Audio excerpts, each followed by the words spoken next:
ओम शांति। 27 सितंबर 2020 की मुरली है। आज अव्यक्त मुरली है। रिवाइज 27 मार्च 86 की है। मुरली का टाइटल है सदा स्नेही बनो। आज स्नेह का सागर बाप अपने स्नेही बच्चों से मिलने के लिए आए हैं। ये रूहानी स्नेह हर बच्चे को सहयोगी बना देता है। ये स्नेह सारे पुराने संसार को सहज बुलाने का साधन है। ये स्नेह हर आत्मा को बाप का बनाने में एकमात्र शक्तिशाली साधन है। स्नेह ब्राह्मण जीवन का फाउंडेशन है। स्नेह शक्तिशाली जीवन बनाने का पालना का आधार है। सभी जो भी श्रेष्ठ आत्माएं बाप के पास सम्मुख पहुंची है, उन सभी के पहुंचने का आधार भी स्नेह है। स्नेह के पंखों से उड़ते हुए आकर मधुवन निवासी बनते हैं। बाप दादा सर्व स्नेही बच्चों को देख रहे थे कि स्नेही तो सब बच्चे हैं, लेकिन अंतर क्या है, नंबरवार क्यों बनते हैं। कारण स्नेही सभी है, लेकिन कोई है सदा स्नेही और कोई है स्नेही, और तीसरे हैं समय प्रमाण स्नेह निभाने वाले। बाप दादा ने 3 प्रकार के स्नेही देखे। जो सदा स्नेही है वह लवलीन होने के कारण मेहनत और मुश्किल से सदा ऊंचे रहते हैं। न मेहनत करनी पड़ती है, न मुश्किल का अनुभव होता, क्योंकि सदा स्नेही होने के कारण उन्हों के आगे प्रकृति और माया दोनों अभी से दासी बन जाती। अर्थात सदा स्नेही आत्मा मालिक बन जाती तो प्रकृति माया स्वतः ही दासी रूप में हो जाती। प्रकृति माया की हिम्मत नहीं जो सदा स्नेही का समय व संकल्प अपनी तरफ लगावे। सदा स्नेही आत्माओं का हर संकल्प हर समय ही बाप की याद और सेवा के प्रति। इसलिए प्रकृति और माया भी जानती हैं कि यह सदा स्नेही बच्चे संकल्प से भी कभी हमारे अधीन नहीं हो सकते। सर्व शक्तियों के अधिकारी आत्माएं हैं। सदा स्नेही आत्मा की स्थिति का ही गायन है। एक बाप दूसरा है कोई बाप ही संसार है। दूसरा नंबर है स्नेही आत्माएं स्नेह में रहती जरूर है, लेकिन सदा न होने के कारण कभी मन के संकल्प द्वारा भी कहाँ और तरफ स्नेह जाता। बहुत थोड़ा बीच बीच में स्वयं को परिवर्तन करने के कारण कभी मेहनत का कभी मुश्किल का अनुभव करते, लेकिन बहुत थोड़ा। जब भी कोई प्रकृति व माया का सूक्ष्म वार हो जाता है तो उसी समय स्नेह के कारण याद जल्दी जाती आती है और याद की शक्ति से अपने को बहुत जल्दी परिवर्तन भी कर लेते हैं। लेकिन थोड़ा सा समय फिर भी संकल्प मुश्किल या मेहनत में लग जाता है। कभी कभी स्नेह साधारण हो जाता, कभी कभी स्नेह में लवलीन रहते। स्टेज में फर्क पड़ता रहता है, लेकिन फिर भी ज़्यादा समय या संकल्प व्यर्थ नहीं जाता। इसलिए स्नेही है, लेकिन सदा स्नेही न होने के कारण सेकंड नंबर हो जाते। तीसरे हैं समय प्रमाण स्नेह निभाने वाले। ऐसी आत्माएं समझती हैं कि सच्चा स्नेह सिवाय बाप के और कोई से मिल नहीं सकता, और यही रूहानी स्नेह सदा के लिए श्रेष्ठ बनाने वाला है। ज्ञान अर्थात समझ पूरी है और यही स्नेह जीवन प्रिय भी लगती है। लेकिन कोई अपने देह के लगाव से संस्कार या कोई भी विशेष पुराना संस्कार व किसी व्यक्ति व वस्तु के संस्कार व व्यर्थ संकल्पों के संस्कार व कंट्रोलिंग पावर न होने के कारण व्यर्थ संकल्पों का बोझ है व संगठन की शक्ति की कमी होने के कारण संगठन में सफल नहीं हो सकते। संगठन की परिस्थिति स्नेह को समाप्त कर अपने तरफ खींच लेती है और कोई सदा ही दिल शिकस्त जल्दी होते हैं।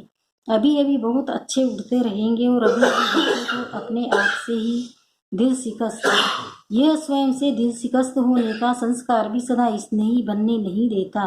किसी न किसी प्रकार का संस्कार परिस्थिति की तरफ प्रकृति की तरफ आकर्षित कर देता है, और जब हलचल में आ जाते हैं तो स्नेह का अनुभव होने के कारण स्नेही जीवन प्रिय लगने के कारण फिर बाप की याद आती है। प्रयत्न करते हैं कि अभी फिर से बाप के स्नेह में समा जाओ, तो समय प्रमाण परिस्थिति प्रमाण हलचल में आने के कारण कभी याद करते कभी युद्ध करते हैं। युद्ध की जीवन ज़्यादा होती है और स्नेह में समाने की जीवन के अंदर में कम होती है, इसलिए तीसरा नंबर बन जाते। फिर भी विश्व की सर्व आत्माओं से तीसरा नंबर भी अति श्रेष्ठ ही कहेंगे, क्योंकि बाप को पहचाना, बाप के बने, ब्राह्मण परिवार के बने, ऊंच से ऊंची ब्राह्मण आत्माएं ब्रह्मा कुमार कुमारियां कहलाते। इसलिए दुनिया के अंतर में वह भी श्रेष्ठ आत्माएं हैं। लेकिन संपूर्णता के अंतर में तीसरा नंबर है।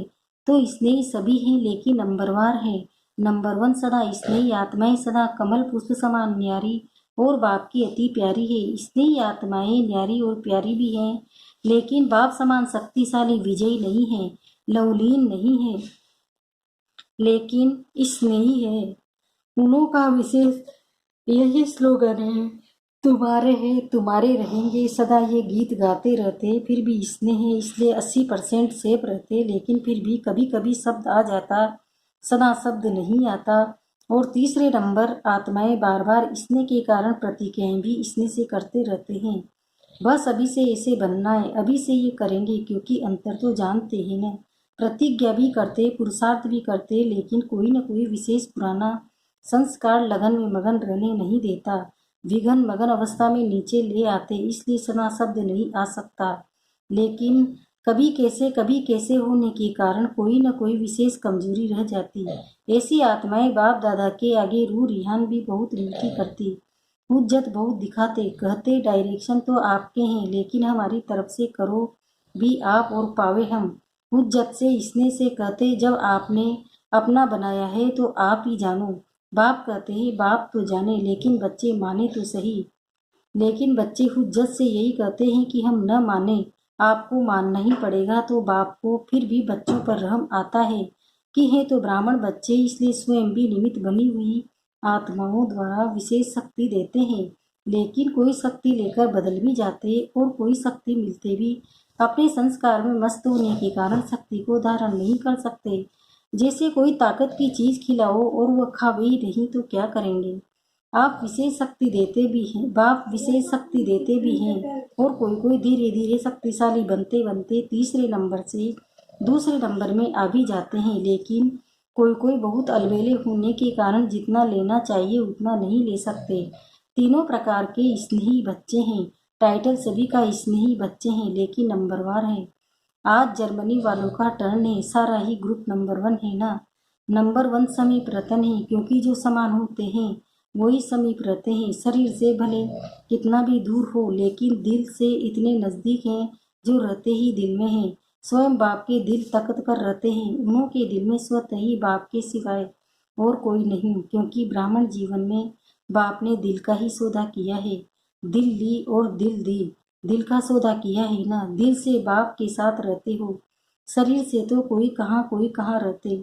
सभी को यहाँ रखे तो क्या भेंट करेंगे। सेवा के लिए तो मधुबन में साथ रहने वालों को भी बाहर भेजना पड़ता, नहीं तो विश्व की सेवा कैसे होती।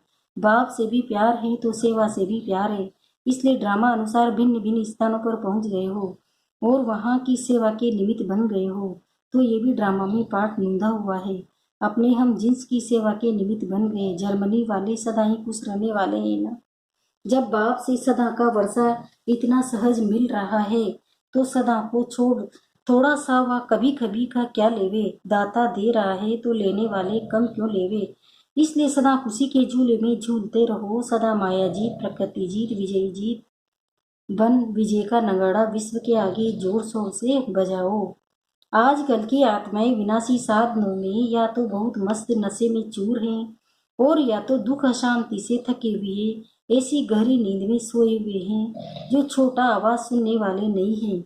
नशे में जो दूर चूर होता है उनको हिलाना पड़ता है, गहरी नींद वाले को भी हिलाकर उठाना पड़ता है। तो हे वर्ग वाले क्या कर रहे हैं। अच्छा ही शक्तिशाली ग्रुप है, सभी की बाप और पढ़ाई से प्रीत अच्छी है। जिन्हों की पढ़ाई से प्रीत है वह सदा शक्तिशाली रहते हैं। बाप अर्थात मुरलीधर से प्रीत माना मुरली से प्रीत, मुरली से प्रीत नहीं तो मुरलीधर से भी प्रीत नहीं। कितना भी कोई कहे कि बाप से प्यार है, लेकिन पढ़ाई के लिए टाइम नहीं, बाप नहीं मानते। जहाँ लगन होती है वहाँ कोई विघ्न टल नहीं सकते, स्वतः ही समाप्त हो जाएंगे। पढ़ाई की प्रीत मूल्य से प्रीत वाले विघ्नों को सहज पार कर लेते, उड़ती कला द्वारा स्वयं ऊंचे हो जाते, विघ्न नीचे रह जाते। उड़ती कला वाले के लिए पहाड़ भी एक पत्थर समान है। पढ़ाई से प्रीत रखने वालों के लिए बहाना कोई नहीं होता।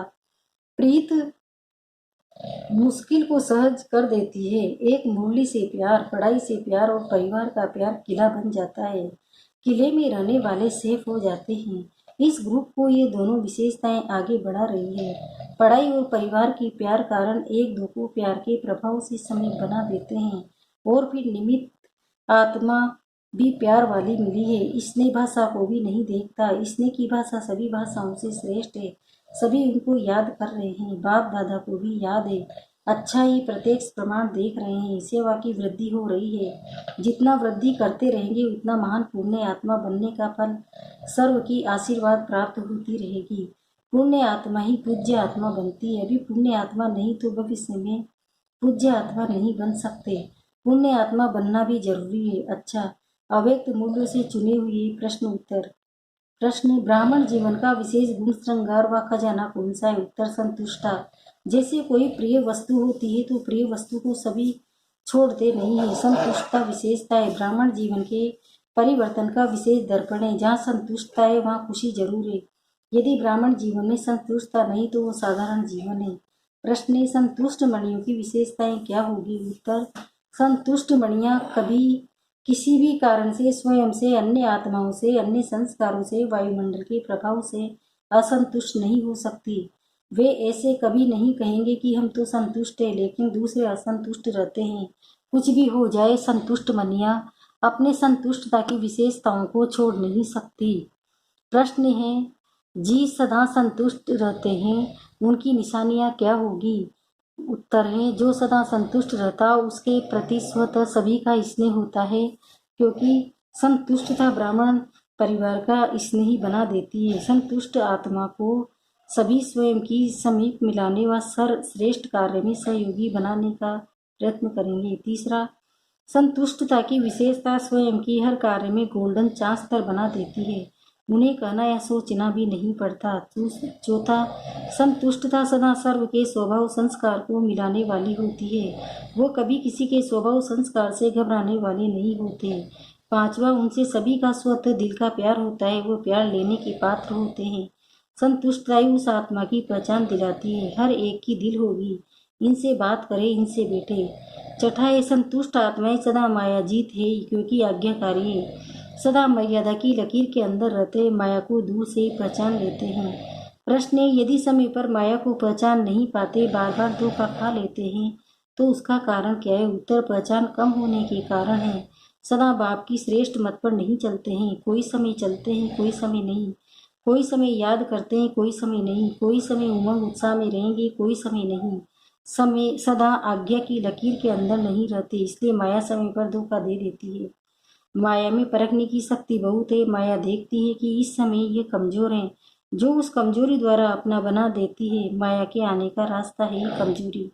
प्रश्न है, मायाजीत बनने का सहज साधन कौन सा है? उत्तर, सदा बाप के साथ रहो। साथ रहना था स्वतः मर्यादाओं की लकीर के अंदर रहना। फिर एक एक विकार के पीछे विजयी बनने की मेहनत करने से छूट जाएंगे। साथ रहो तो जैसा बाप वैसे आप, संग का रंग स्वतः ही लग जाएगा। इसलिए बीज को छोड़ सिर्फ शाखाओं को काटने की मेहनत नहीं करो। आज काम जीत बन गए, कल क्रोध जीत बन गए नहीं, सदा विजयी सिर्फ बीज रूप को साथ रखो तो माया का बीज ऐसे भस्म हो जाएगा जो फिर कभी भी उस बीज के अंश से नहीं निकल सकता। वरदान, हर आत्मा को हिम्मत उल्लास दिलाने वाले रहम दिल विश्व कल्याणकारी भव। इसका विस्तार बता रहे हैं बाबा। कभी भी ब्राह्मण परिवार में किसी कमजोर आत्मा को तुम कमजोर हो ऐसे नहीं कहना। आप रहम दिल विश्व कल्याणकारी बच्चों के मुख से सदैव हर आत्मा के प्रति शुभ बोल निकलने चाहिए, दिल शिकस्त बनाने वाले नहीं। चाहे कोई कितना भी कमजोर हो, उसे इशारा या शिक्षा भी देनी हो तो पहले समर्थ बनाकर फिर शिक्षा दो। पहले धरनी पर हिम्मत और उत्साह का हल चलाओ और बीज डालो तो सहज हर बीज का फल निकलेगा। इससे विश्व कल्याण की सेवा त्री हो जाएगी। स्लोगन, बाप की दुआएं लेते हुए सदा भरपूरता का अनुभव करो। ओम शांति।